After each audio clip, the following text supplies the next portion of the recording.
Hey everyone, welcome back for another deep dive. You know how we do it around here. We pick a fascinating topic and we really get into it, explore it from different angles. Yeah. And today's topic is one that I think is going to resonate with all of us because we're going to be talking about power, specifically the principles and strategies of power as outlined in a really fascinating book called The 48 Laws of Power. But we're not stopping there.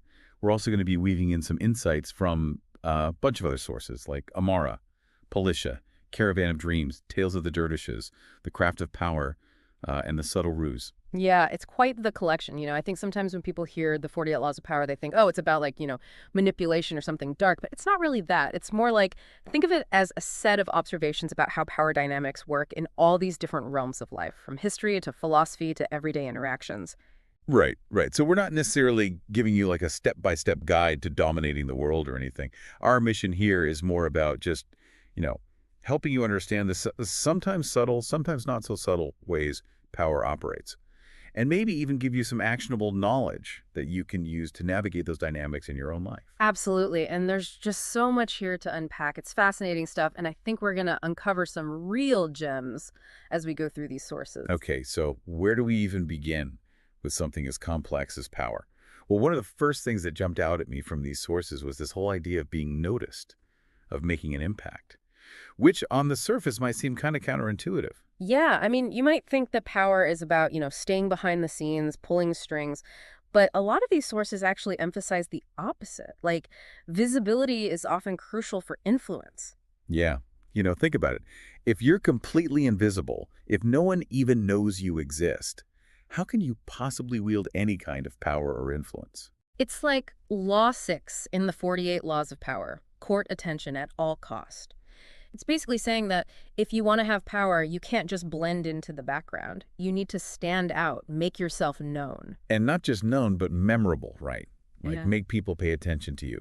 It says something about appearing larger than life, Hmm. being more intriguing, more colorful, more whatever it takes than those around you. Right, because perception is everything in the game of power. It's not necessarily about what you actually are, it's about what people perceive you to be. And one of the best historical examples of this, and we're going to be talking about him a lot today, is P.T. Barnum. Oh, absolutely. That guy was a master of attention. I mean, think about the whole Reverend Ephraim K. Avery incident in Annapolis. Barnum fueled that controversy like crazy. And later on, he even admitted to a lot of his publicity stunts in his autobiography. He knew how to play the game. He totally did. And he even seemed to kind of revel in it. He understood that people are fascinated by spectacle, by the unusual, by anything that shakes things up. And he really wasn't afraid to use that to his advantage. Yeah, and it wasn't always about being liked or admired either. Like sometimes it was just about keeping his name in people's minds, even if it was for something scandalous or controversial. Right. Any press is good press. But then there's this kind of counterpoint to that whole idea of standing out, isn't there? Like sometimes the best move is actually to blend in or to be underestimated. Oh, for sure. The book talks about that too. It's about knowing when to play your cards close to your chest, so to speak. Like sometimes appearing less threatening or less ambitious can actually work in your favor. It's like that thing about Louis XIV and how he replaced his finance minister, Fouquet, who was like this flamboyant, larger-than-life figure. Right, right, with Colbert, who was much more low-key and unassuming. Exactly. And by doing that, Louis XIV kind of made himself seem even more powerful by comparison. It's like the less ostentatious his minister was, the more Louis XIV's own power stood out. It's about creating that contrast. And sometimes that means intentionally fading into the background to make someone else look even bigger, which can be a really strategic move in the right circumstances. Right, because then it doesn't look like you're trying so hard, which in a way makes you seem even more powerful. Exactly. And that actually leads us to this concept that I find really fascinating, the idea of calculated outrageousness. The book talks about an Indian fable about a guy who deliberately behaves in all these weird, unconventional ways, and it's precisely that strangeness that makes him famous. Really? Like what kind of stuff did he do? Well, it doesn't go into specifics, but it's the idea that sometimes doing something that's just completely out there, something shocking or unexpected, can be a way to make yourself unforgettable, even if it's not for the best reasons. Huh. I guess it goes back to that whole idea of attention, right? Like any attention is better than no attention. Right. And then there's this whole other element, too, which is the power of mystery. Like, think about someone like Count Lustig, this guy who was like a master con artist, and he would always cultivate this air of mystery around himself. He would stay in fancy hotels, but never let anyone know where he came from or what his real story was. Oh, interesting. And I guess that made him even more intriguing to people, really. Totally. And it made him harder to pin down, harder to figure out. And that can be a really powerful thing. Like, the less people know about you, the more they have to fill in the blanks themselves. And that can give you a lot of control over how they perceive you. I can see that. It's like the more mysterious you are, the more people are going to project their own ideas and assumptions onto you. Yeah. And you can kind of use that to your advantage. Exactly. And it's not just con artists who do this. Like, think about someone like Mata Hari. She was a spy, and part of her whole persona was this air of mystery and exoticism. Right. She was basically playing a role, a carefully constructed image. Exactly, and that image was a big part of what made her so successful. Okay, so we've talked about the importance of being seen, of standing out, and also about the power of mystery and sometimes even blending in. Yeah, it's about knowing when to do which, right? Right. Reading the situation and adapting your approach accordingly. Right. But let's talk more about that strategic side of things. Like, how Mhm. do you actually go about using these ideas to your advantage? How do you influence people, get what you want? Well, one of the key principles that comes up again and again in these sources is the art of deception. Deception, huh? Yeah. Like tricking people. Well, not necessarily in a malicious way. It's more about knowing how to conceal your true intentions, how to divert people's attention away from what you're really up to. Okay. So it's more about strategy than outright lying, right? Exactly. And the book gives some great examples of this. Like, there's this 19th century financier named Daniel Drew, and he would deliberately make a big show of rushing through a club near Wall Street, flashing stock slips and acting all frantic like he was on his way to the exchange to make some big trades. Oh, I see. So he was creating this illusion of activity, making people think he was up to something big. Right. And everyone would see him and assume he must have some inside information, so they would start buying or selling based on his movements. But really, he was just manipulating their perception. He might not even have been doing any actual trading at all. Wow. That's pretty sneaky. Yeah. And it worked like a charm. And then there's this other example, the Yellow Kid Weil. He was another con man, and he was famous for fixing boxing matches. But he would do it in this really clever way. He would stage these elaborate fake rehearsals, complete with hidden blood capsules and everything, to make it look like the fight was rigged in a certain way. Oh, so he was creating a decoy, basically. Exactly. And while everyone was focused on that fake rehearsal, he was actually setting up the real fix behind the scenes. That's pretty brilliant, actually. Yeah, it's all about misdirection, controlling what people see and believe. So it's like, in a way, you're creating a narrative. You're shaping people's understanding of what's going on, even if it's not the whole truth. Right. And that can be incredibly powerful. Okay, so we've got deception, or maybe we should call it strategic misdirection. What else is in the playbook? Well, here's a bit of a twist. The book also talks about the importance of honesty and generosity. Wait, what? I thought we were talking about deception. Yeah, but it's not as simple as that. Law 12 is use selective honesty and generosity to disarm your victim. It's basically saying that a well-timed act of sincerity or kindness can actually be a really effective way to lower people's defenses. Oh, I see. Like, if you do something nice for someone, they're more likely to trust you. Exactly. And when people trust you, they're less likely to suspect you of having ulterior motives. Right. It's like the classic Trojan horse strategy, right? Yeah. You come bearing gifts, and everyone lets their guard down, and then, boom, you strike. Exactly. It's all about creating that opening, that vulnerability, and then you can exploit it to your advantage. But this only works if you're actually good at faking sincerity, right? Well, the book talks about that too. It says that if you have a reputation for being dishonest, suddenly acting honest can actually make people even more suspicious. Oh, that makes sense. It's like if a wolf starts acting all friendly, you're going to be even more wary of it. Exactly. So it's all about timing and context. You have to know when and how to use honesty and generosity to your advantage. Okay, that's pretty fascinating. Mm-hmm. So we've got deception, we've got strategic honesty and generosity. What else? Well, another really important principle is the idea of appealing to people's self-interest. Okay, that makes sense. I mean, people are generally motivated by what benefits them, right? Exactly. And that's what Law 13 is all about. When asking for help, appeal to people's self-interest, never to their mercy or gratitude. It's basically saying that if you want to get something from someone, don't waste your time trying to guilt trip them or reminding them of past favors. Right, because that just makes them feel resentful. Right. Exactly. Instead, you need to frame your request in a way that clearly shows them what's in it for them. Make it clear how helping you will benefit them in some way. So it's all about finding that win-win situation, right, where both parties come out ahead. Right. And the book gives some really interesting historical examples of this. Like when Genghis Khan was conquering China, he was initially planning to just completely wipe out the population. Oh, wow, that's brutal. Yeah, it was. But one of his advisors, this guy named Yelu Chucai, managed to convince him to spare the Chinese people. How did he do that? Well, he basically pointed out that it would be much more profitable for Genghis Khan to tax the Chinese people than to kill them all. Oh, I see. So he appealed to Genghis Khan's greed, basically. Yeah, in a way. But Yeah. it was also about showing him a more pragmatic approach, a way to achieve his goals without unnecessary bloodshed. And it worked. Genghis Khan ended up sparing the Chinese people, and he made a lot of money from taxing them. That's a pretty amazing story. So it's not always about being nice or generous. It's about understanding what motivates people and using that to your advantage. Exactly. And sometimes that means appealing to their more, let's say, self-serving instincts. Right, because let's face it, not everyone is always motivated by the greater good. Right. And that's okay. It's just about understanding human nature and working with it. Okay, so I've got deception, strategic honesty, appealing to self-interest. These are all pretty powerful tools. What else is there? Well, here's one that I think a lot of people overlook: the power of saying less. Really? Like being quiet. Yeah, it's about choosing your words carefully, not feeling the need to fill every silence with chatter. Huh. I guess that makes sense. Like, the more you talk, the more likely you are to say something foolish. Exactly. And Law 4 in the book is all about this. Always say less than necessary. It basically says that when you talk too much, you come across as less powerful, less in control. It's like people who are really confident and secure in themselves don't need to constantly prove themselves with words. Right. And silence can actually be really powerful. It makes people uncomfortable and makes them wonder what you're thinking.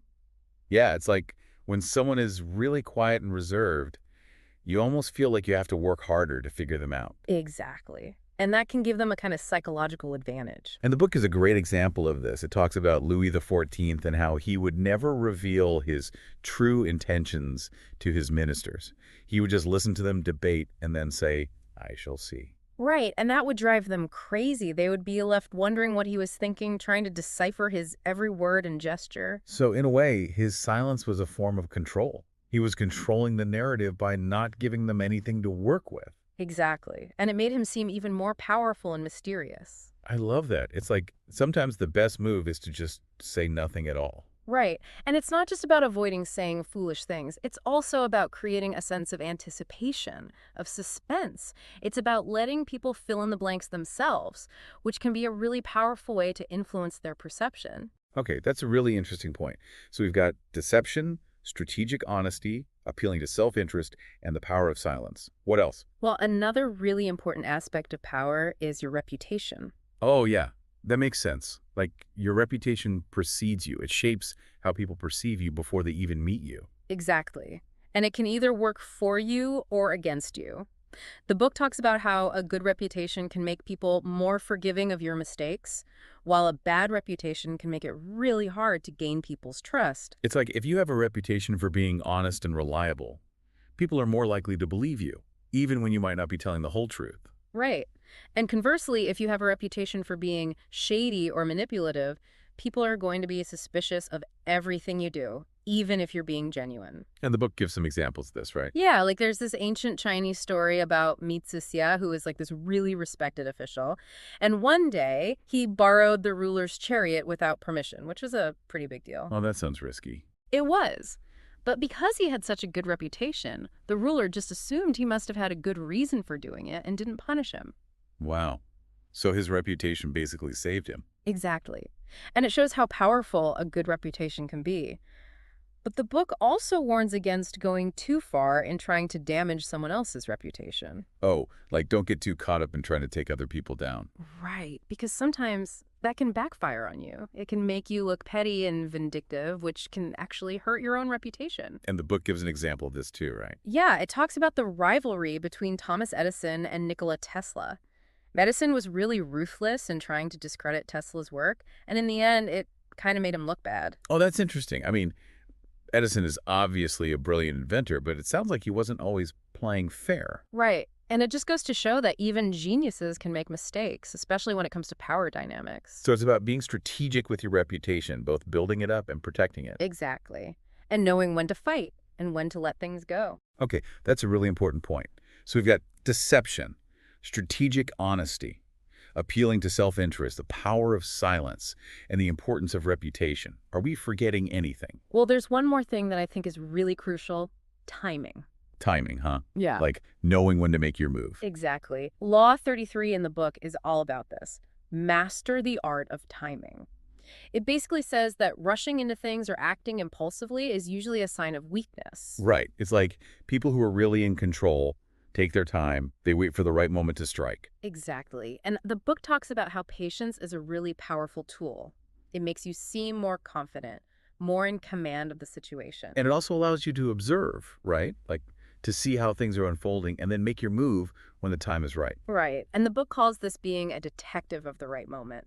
It's about understanding trends, recognizing opportunities, and knowing when to act decisively. And it also mentions this idea of forced time, which I thought was really interesting. Oh, yeah, that's about deliberately disrupting the timing of others, throwing them off balance. It's like making them react to you instead of the other way around. Exactly. And the book gives a great example of this with Henry VIII and his annulment from Catherine of Aragon. He deliberately dragged out the process for years, creating all this uncertainty and pressure on his opponents. Wow, that's pretty masterful. So he was using time as a weapon, basically. Exactly. And it worked. He eventually got what he wanted. Okay, that's a pretty incredible example.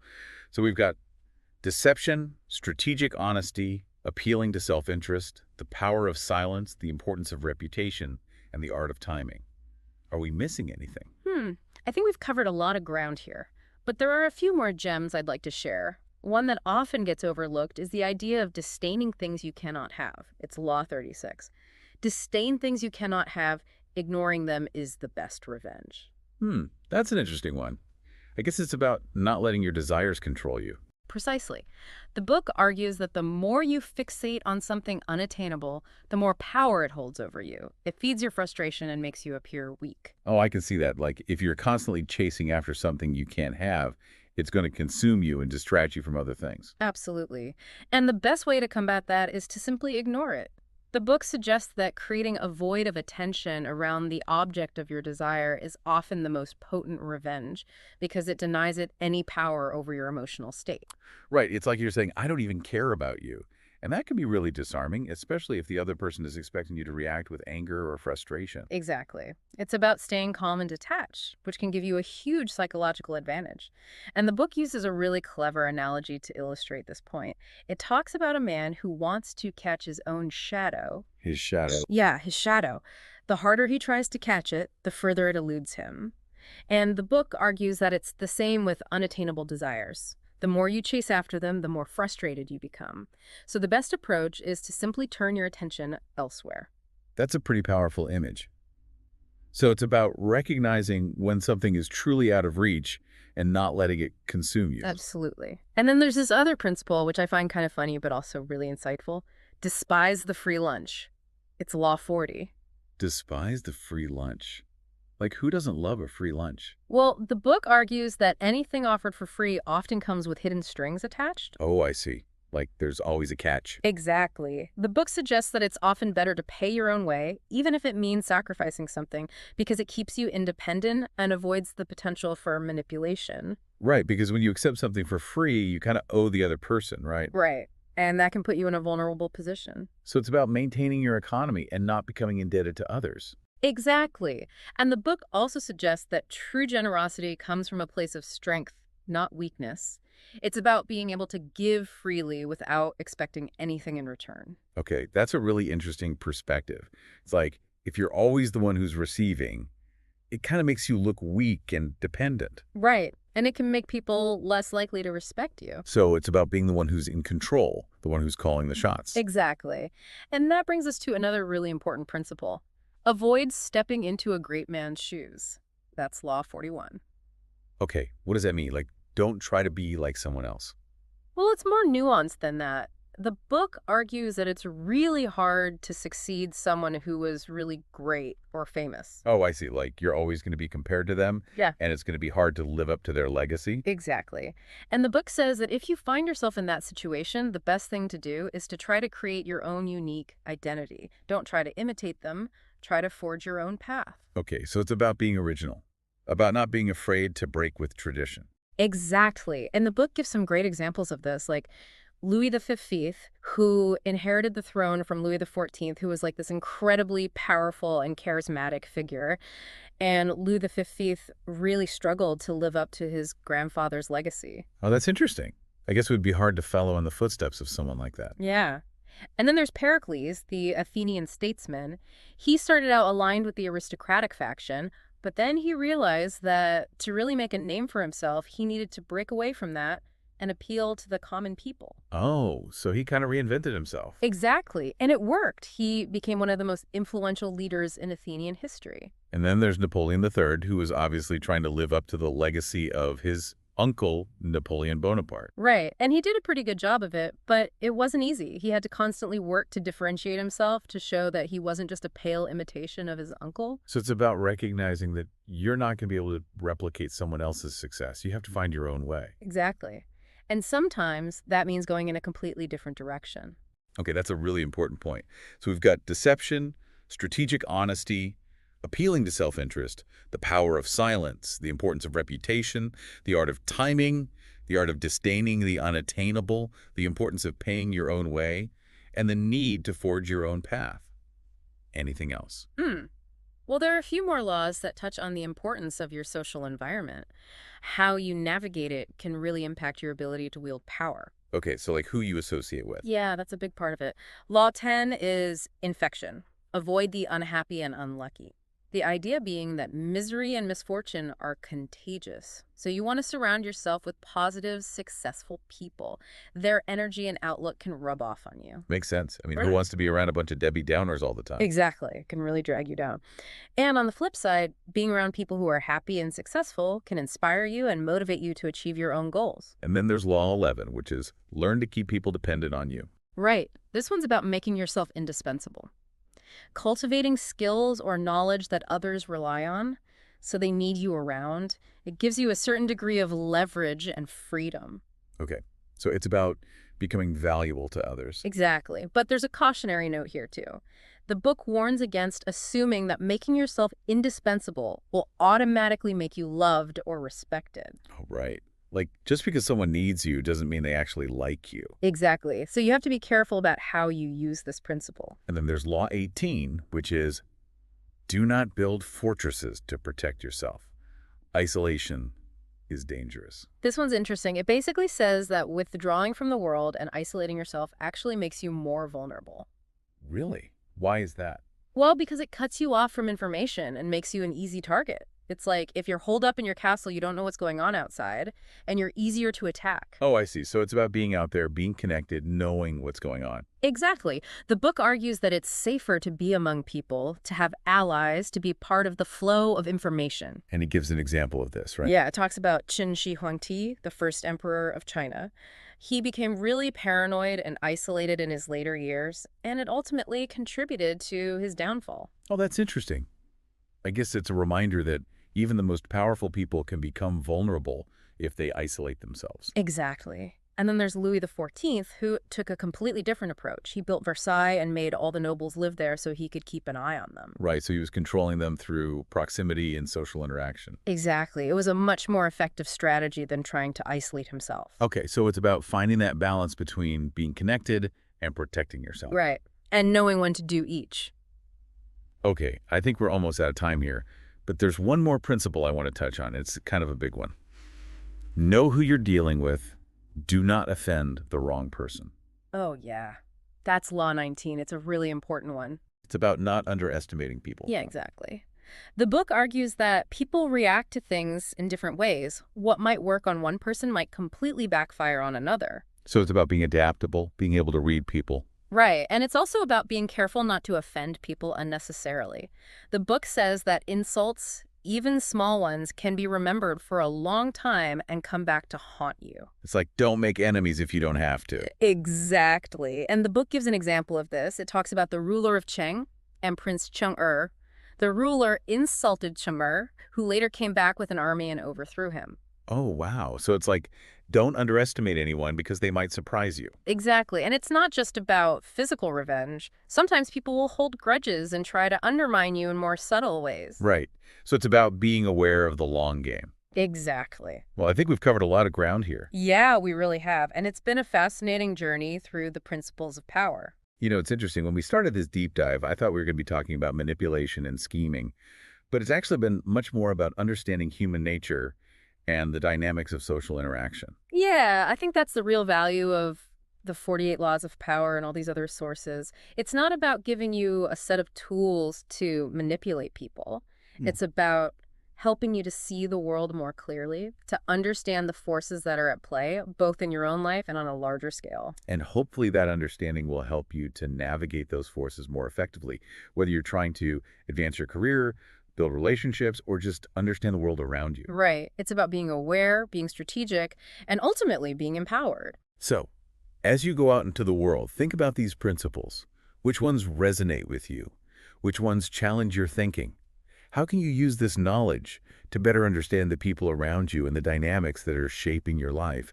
Because the more you understand about power, the more effectively you can wield it or resist it as the situation demands. Thanks for joining us for this deep dive. It's been a pleasure exploring these ideas with you. Yeah, thanks for having me. This was a really great conversation.